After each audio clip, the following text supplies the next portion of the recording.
निगरां वज़ीर-ए-आज़म अनवारुल हक काकड़ मुल्क में मुफ्त बिजली यूनिट की फरहमी के मामले पर लाइल्म निकले। कौमी रोजनामे ने वज़ीर-ए-आज़म के हक़ाइक़ के बरक्स बयान का पोल खोल दिया।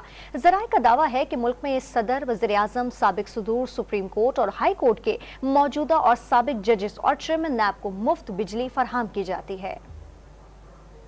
वज़ीर आज़म अनवारुल हक काकड़ ने मुसल्लह अफवाज को मुफ्त बिजली फराहम किए जाने के दावे मुस्तरद कर दिए। वज़ीर आज़म ने सहाफ़ियों से गुफ्तगू में दावा किया कि वापडा के मौजूदा और रिटायर्ड मुलाजिमीन के अलावा जजों और जनरलों समेत किसी और के लिए ऐसी कोई सहूलत मौजूद नहीं।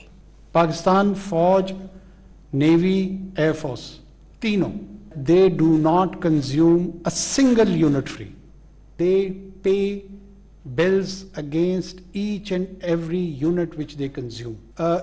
जुडिशरी में भी फ्री कंजम्पशन उस तरह नहीं है। सिर्फ और सिर्फ वापडा के जो एम्प्लॉइज हैं उनका यकीनन है। कौमी रोजनामे का दावा है कि मुफ्त बिजली हासिल करने वालों से मुतालिक निगरां वज़ीर आज़म का बयान हक़ाइक़ पर मबनी नहीं। ज़राए का दावा है कि सदर मुमलिकत, वज़ीर आज़म, साबिक सदूर, सुप्रीम कोर्ट और हाई कोर्ट के जजेस और चेयरमैन नैब को मुफ्त बिजली फराहम की जाती है।